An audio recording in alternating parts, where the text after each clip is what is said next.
सर्वगुण संपन्न बहू, घर की मुर्गी दाल बराबर। ये कहावत तो आपने सुनी ही होगी। इसी कहावत का जीता जागता उदाहरण है हमारी निर्मला देवी जी, जिन्हें अपनी बहू के अंदर कभी कोई गुण नजर ही नहीं आता। अरे अरे अरे अरे, छी छी छी छी, ये कैसी सब्जी बनाई है। ना तो इसमें ठीक से नमक का कोई स्वाद आ रहा है, ना ही मिर्च का। तुझे पता है आज खाने पर मेरी जीजी अपनी बहू के साथ आ रही है, उसके बाद भी तूने सबके लिए ऐसा खाना बना डाला। लेकिन माँ जी, अभी तो मैंने सब्जी चख कर देखी, बिल्कुल ठीक तो बनी है। मुझे तो इसमें कोई कमी नजर नहीं आ रही। अरे चुप कर। अरे कहाँ है निर्मला? अरे जीजी आ गई, जल्दी से चाय चढ़ाओ उनके लिए। निर्मला हॉल में जाती है, तभी सावित्री देवी की बहू स्वीटी सर पर पल्लू रखे हुए निर्मला के पैर छूती है। प्रणाम मौसी जी।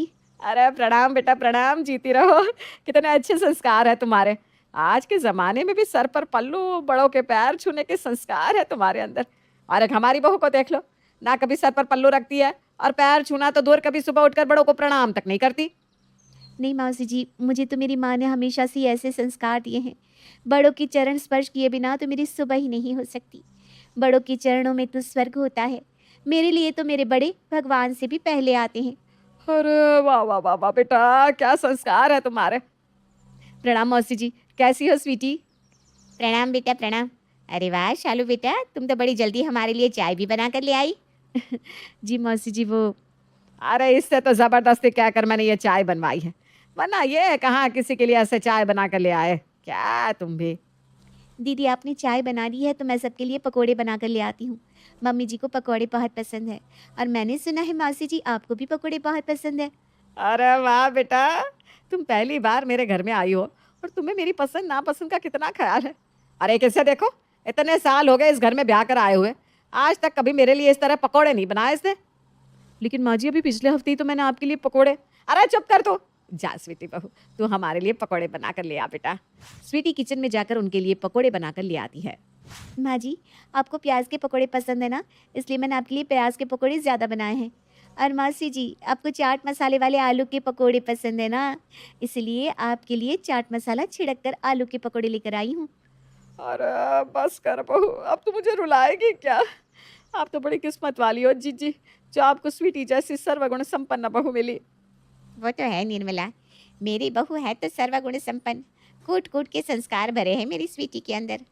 सच कहा जीजी, लेकिन पता नहीं मैंने ऐसे कौन से पाप किए थे जो भगवान ने मुझे ऐसी बहू दे दी। लेकिन मम्मी जी, मैं तो आपकी हर बात मानती हूँ।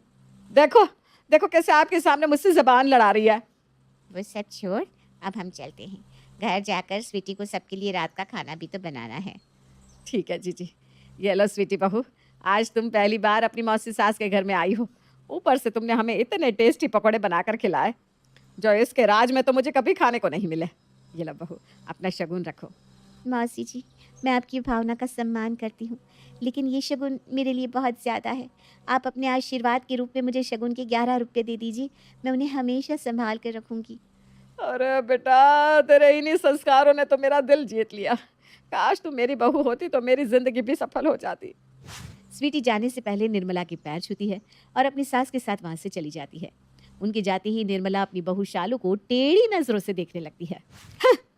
अरे अब मैंने क्या किया।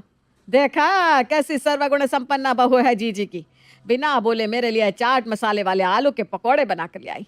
और एक तू है जिससे कुछ बनाने को कहो तो वो चीज़ बनाने से पहले तेरा मुंह बन जाता है। अब ये क्या कह रही हो माँ जी, मैंने कब किया ऐसा? याद कर, उस दिन जब मैंने तुझे बादाम वाली खीर बनाने को बोला था तो कैसे मेरे मुंह पर मना कर दिया था तूने।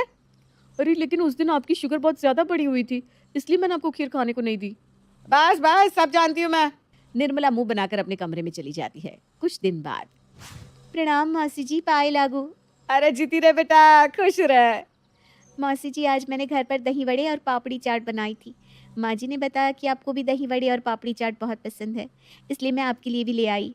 वाह बहू, आज कितने दिनों बाद मुझे दही वड़े और पापड़ी चाट के दर्शन हुए हैं। एक तो है जो मेरी पसंद का इतना ख्याल रख रही है, वरना मैं इसे इतनी बार कहती हूँ ये मेरे लिए कभी मेरी पसंद की चीज़ें नहीं बनाती। लेकिन मम्मी जी, आप ही तो कहती हैं ऑयली खाने से मुझे एसिडिटी होती है, वरना मैं तो हर संडे आपके लिए दही वड़े और पापड़ी चाट बना लूँ।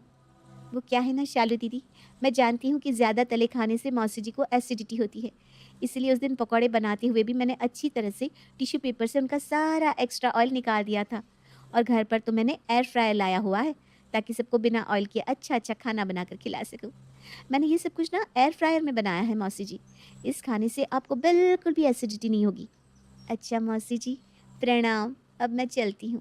मुझे घर जाकर माँ जी के सर की तेल मालिश भी तो करनी है। हैं? हाँ, हाँ बेटा तुम जाओ। ये सब तुमने ना बहुत अच्छा बनाया है। खाकर मज़ा आ गया। जीजी को मेरी याद देना। जी मौसी जी। स्वीटी के जाने के बाद इससे कहते हैं सेहत का ख्याल रखना।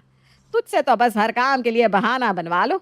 इसमें तेल ज़्यादा है, आपको एसिडिटी होती है। इसमें शक्कर ज़्यादा है, आपका शुगर बढ़ जाता है। अच्छी तरह पता है मुझे।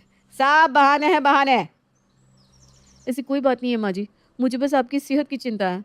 अरे चुप कर। मेरी तो किस्मत ही फूटी है जो तुम मुझे बहू के रूप में मिली। काश सावित्री जीजी की जगह स्वीटी मेरी बहू होती तो मेरा बुढ़ापा कितना अच्छा हो जाता। इसी तरह हर रोज निर्मला देवी अपनी बहू शालू के सामने स्वीटी की तारीफों के पुल बांधती और बार बार स्वीटी जैसी बहू मिलने की बातें करती रहती। एक शाम, माँ जी बाबूजी खाना बन गया है, खाना खा लीजिए। दोनों खाना खाते हैं, तभी खाने का पहला निवाला खाती ही निर्मला उस खाने को थूक देती है। छे छे छे छे, ये सब्जी बनाई है तूने? शादी को इतने साल हो गए लेकिन आज तक ढंग का खाना बनाना नहीं आया तुझे। एक तू है और एक जीजी की बहू है। उसकी शादी हुए अभी 6 महीने भी नहीं हुए, फिर भी इतना टेस्टी खाना बनाती है। उसके हाथ की सब्जी कोई एक बार खा ले तो अपनी उंगलियां चाटता रह जाता है, एकदम मसालेदार चटपटी। और एक तू है जिसने ऐसी सब्जी बनाई है जिसमें मिर्च मसाले का कोई अता पता ही नहीं। ऐसा लग रहा है जैसे पानी में सब्जी उबाल कर दे दी हो। जाकर कुछ सीख स्वीटी से। उससे उसके अच्छे संस्कार नहीं तो कम से कम अच्छा खाना बनाना ही सीख ले। अरे भगवान, ये तुम क्या बोले जा रही हो? खाना तो ठीक ही बनाया है बहू ने, और तुम्हें भी पता है कि डॉक्टर ने तुम्हें ज़्यादा मिर्च मसाले वाला खाना खाने से मना किया है, इसीलिए बहू खाने में कम मसाले डालती है। आप ना इसकी तरफदारी मत किया करो जी, आपकी वजह से इतनी ज़्यादा सर पर चढ़ गई है। नहीं खाना मुझे इसके हाथ का खाना। जा ले जा इसे यहाँ से। मैं तो आज जीजी के घर जाकर स्वीटी बहू के हाथ का खाना ही खाऊंगी। निर्मला मुंह चढ़ाकर अपनी जीजी के घर जाती है, लेकिन घर में घुसते ही उसे चिल्लाने की तेज तेज आवाज सुनाई देती है। अरे जीजी के घर में तो सब बड़े शांत रहते हैं, तो आज घर में इतनी चिल्लम चिल्ली कौन कर रहा है? देखो तो। तुम दोनों बुड्ढी बुढ़ियों ने पागल करके रख दिया है मुझे। जब से घर में आई हूँ मुफ्त की रोटियां हजम किए जा रहे हो। अब एक और दिन भी अपने साथ इस घर में रहने नहीं दूंगी मैं तुम्हें। लेकिन स्वीटी, तुमने तो कहा था तुम हमेशा मम्मी पापा की सेवा करोगी। मुझे जितनी सेवा करनी थी मैं कर चुकी। और अगर तुम्हें अपने माँ बाप पर ज्यादा प्यार आ रहा है ना, तो तुम्हें भी इन दोनों के साथ घर से बाहर फेंक देती हूँ। फेंक दो। नहीं नहीं नहीं नहीं, तो जाओ यहाँ से। स्वीटी अपने सास ससुर को उनके सामान समेत घर से बाहर फेंक देती है। स्वीटी का असली रूप देखकर आज निर्मला जी की तो होश ही उड़ जाते हैं। वो अपनी जीजी और जीजाजी को अपने घर ले आती है। अरे मौसी जी आप यहाँ? मम्मी जी आप तो वहाँ पर स्वीटी के हाथ का खाना खाने गई थी, इतनी जल्दी आ भी गई, वो भी मौसा जी और मौसी जी के साथ। अरे काहे का खाना बहू, उस चुड़ैल ने तो हमें घर से धक्के मार कर निकाल दिया। जिस बहू को मैं हमेशा सर्वगुण संपन्न समझती रही, उसी बहू ने सब कुछ अपने हाथ में आते ही हमें हमारे घर से ही बेघर कर दिया। अरे बाप रे बाप, अच्छा हुआ कि मम्मी जी के कहने पर मैं स्वीटी जैसी नहीं बनी, वरना मम्मी जी आज आप भी हैं। वैसे अगर आप अभी भी चाहती हो तो मैं बन जाती हूँ स्वीटी जैसी। इससे स्वीटी जैसी सर्वगुण संपन्न बहू लाने की आपकी ख्वाहिश भी तो पूरी हो जाएगी ना। अरे नहीं नहीं बहू, तू ही मेरी सर्वगुण संपन्न बहू है। मेरे लिए तो तू ऐसी ही सबसे अच्छी है, कभी किसी की तरह मत बनना। निर्मला का चेहरा देखकर शालू अपनी हंसी नहीं रोक पाती। स्वीटी का असली रूप देखकर निर्मला को अच्छी तरह कल आ जाती है, और उस दिन के बाद निर्मला फिर कभी अपनी बहू शालू को किसी के जैसा बनने को नहीं कहती, और उससे उसकी कद्र भी अच्छी तरह समझ में आ जाती है। कहते हैं वक्त का कोई भरोसा नहीं, कब किसके दिन फिर जाए क्या पता। राधा की शादी होती है राजा से। राजा एक बहुत ही संस्कारी लड़का होता है, लेकिन उसकी माँ का मिजाज काफी अलग। राधा, ज्यादा काम मत किया करो, हम लोगों के घर नौकरानी है, वो घर का सारा काम करती है। तुम बहू हो, अभी नई नई शादी हुई है, तुम आराम करो। तभी ससुर आ जाते हैं। कैसी बात करती हो लिली? बहू आराम करेगी तो काम कौन करेगा? नौकरानी कमला करेगी काम, आखिर तनख्वाह देते हैं हम लोग उसे, तो काम नहीं करेगी क्या? तुम दोनों सास बहू कान खोल कर सुन लो, कमला काम नहीं करेगी, वो सिर्फ राजा का ख्याल रखेगी। लेकिन पापा जी, मैं हूं ना इनका ख्याल रखने के लिए, फिर मैं क्या करूंगी? नहीं, तुम्हारे पति यानी मेरे बेटे को कमला ने संभाला है, वही उसकी माँ है, और वो इस घर में राज करेगी। काम करने के लिए तुम दोनों हो ना। एक तरफ जहां बहू को कमला का राज समझ में नहीं आता, तो वहीं पति की बात सुनकर तो मानो सास को गुस्सा ही आ जाता है। अरे बकवास बंद करो, नौकरानी को सर पर चढ़ा रखा है तुम लोगों ने, हद होती है। पता नहीं कब छुटकारा मिलेगा इस नौकरानी कमला से। तभी राजा आ जाता है। राजा के आते ही राधा उसे पानी देती है कि नौकरानी आ जाती है। नहीं नहीं, राजा को गर्म पानी देना होता है, नहीं तो उसकी खांसी शुरू हो जाती है। राधा देखती है कि सामने एक अजीब सी नौकरानी जैसी औरत खड़ी है। आप कौन है? पापा, ये कौन है? बेटा वो हमारी नौकरानी है। राजा की माँ का मिजाज देख रही हो ना, मॉडलिंग करती थी अपने ज़माने में। ऐसे में राजा कैसे पला है ये सिर्फ कमला ही जानती है। राजा के लिए ये माँ के समान है। ऐसे में इसी ने राजा को बचपन से बड़ा किया है। वो इसी के पास रहता था। वो जानती है कि राजा को क्या चाहिए, कब चाहिए। अच्छा ठीक है पापा जी। तभी नौकरानी, जो कि काफी सालों से उस घर में होती है और खुद को राजा की माँ समझती है, राधा पर सास की तरह हुक्म चलाने लगती है। अगर मेरे बारे में पूरा ब्यौरा ले लिया हो तो जरा तेल गरम करके ले आओ, राजा की बाल में लगाना है। कितने सूखे लग रहे हैं बाल। राधा को अजीब लगता है कि ये क्या हो रहा है। सास है जो उड़ी फिर रही है और नौकरानी खुद को सास मान रही है। माननी किसकी बात है? वो कंफ्यूज हो जाती है कि क्या बात है बहू, कमला की बात को सुनकर अनसुना क्यों कर रही हो? वो राजा के बाल में तेल लगाने के लिए तेल मांग रही है ना, ला कर दो उसे। और हाँ बहू, कमला की कोई बात ऐसी ना हो जो तुम ना मानो, वरना ठीक नहीं होगा, समझी? ससुर की डांट सुनकर राधा चुपचाप तेल गरम करने चली जाती है। हाय रे किस्मत, जो सास है वो बहन बनकर घूम रही है और जो नौकरानी है वो सास बनी है। राधा तेल गरम करके नौकरानी को दे देती है। क्या रे बहू, तेरे को पता नहीं क्या, कटोरी गरम है ना तो किसी चीज में रखकर देनी होती है। हाँ राधा, माँ जी का हाथ जल जाएगा तो रुको माँ जी, मैं लेकर आता हूँ। राजा के मुंह से नौकरानी के लिए माँ शब्द सुनकर राधा हैरान हो जाती है। वहीं राजा तेल को प्लेट में रखकर नौकरानी को देता है और वो उसके सर पर तेल लगाती है। वाह माँ जी, मजा ही आ गया। तभी राधा की सास वहां से निकल रही थी। अगर आपका घूमना हो गया हो तो जरा रसोई में भी नजर डाल लो, जब देखो तब मटकना, खाना भी लगाना है। सास नौकरानी को न जाने क्यों कुछ नहीं कहती। हाँ राधा, खाना लगा दो। वैसे भी मेरी योगा क्लास है, खाने के बाद मैं थोड़ा आराम करूंगी, फिर ग्रीन टी लेकर योगा जाऊंगी। जी माँ जी, मैं दोनों का खाना लगा देती हूँ। राधा 2 प्लेट में खाना लेकर आती है। एक प्लेट अपनी सास और दूसरी प्लेट राजा के सामने रख देती है। वाह बहू, और मेरी थाली कहाँ है? राधा को गुस्सा आता है। आपको क्यों खाना दूं मैं? और वैसे भी ये खाना हम लोगों के लिए है। आपके लिए कल की दाल है, वो ले लेना। हाय रे, राधा की आवाज पूरे घर में गूंज रही थी। राधा की सास हैरानी से राधा की ओर देख रही थी। तभी वहां ससुर आ जाते हैं। राजा भाग कर नौकरानी का हाथ पकड़ लेता है। कितनी जबान चल रही है इसकी। अरे जिस पति की पत्नी बनकर आई है ना, उसे मैंने पाला है, मैंने, समझी? खाना कैसे नहीं खिलाती तू, वो मैं देखती हूँ। और रहा सवाल कल की दाल का, तो अब वो दाल तू खाएगी। बढ़िया ही। राधा, यही संस्कार है तुम्हारे घर के? अरे बड़ों से बात करने की तमीज नहीं सिखाई तुम्हारे माता पिता ने? देखिए पापा, एक नौकरानी के लिए मेरे मम्मी पापा के संस्कार की बात नहीं करे तो अच्छा होगा, समझे? राधा ये बोलकर वहां से निकल रही थी कि तभी अचानक उसके कान में उसके पति राजा की आवाज आती है। देखो राधा, कमला माँ का अपमान करके तुमने ठीक नहीं किया। या तो तुम उनसे माफी मांगो या घर से निकल जाओ। अरे ये तो किसी फिल्मी ड्रामे की तरह लग रहा है।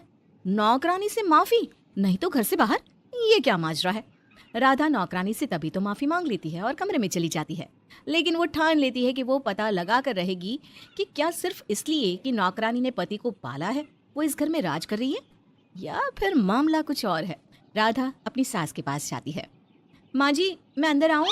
राधा की सास बेहद हाई फाई सी औरत थी। वो राधा को देख कर कहती है, हाँ हाँ राधा, बोलो क्या काम है, सब ठीक है ना? वैसे सुबह तुम्हारी बेइज्जती देखकर अच्छा नहीं लगा। पर सासू माँ ये क्या है? नौकरानी को इन्होंने और पिताजी ने इतना सर पर क्यों चढ़ा रखा है? वो क्या है ना, राजा को उसी ने पाला है। मैं तो मॉडल थी, अपने शूट में बिजी रहती थी, लेकिन अब लगता है कि मैंने अपना घर बर्बाद कर दिया।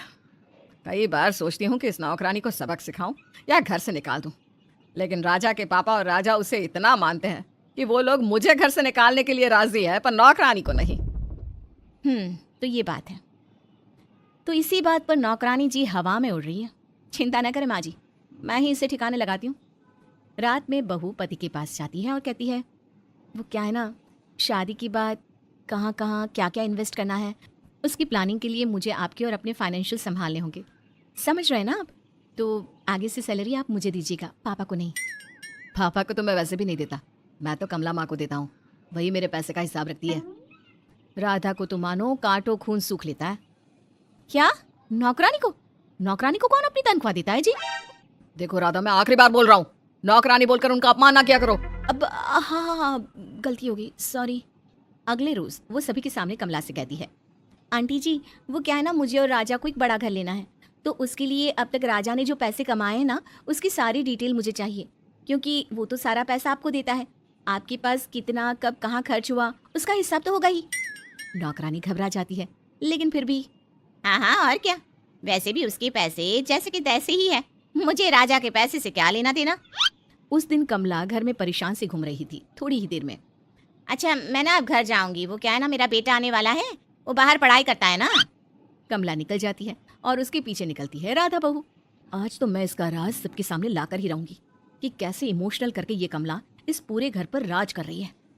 लेकिन ये क्या, राधा देखती है कि कमला एक बहुत ही सुंदर से घर में घुसती है जिसके बाहर लिखा था कमला निवास।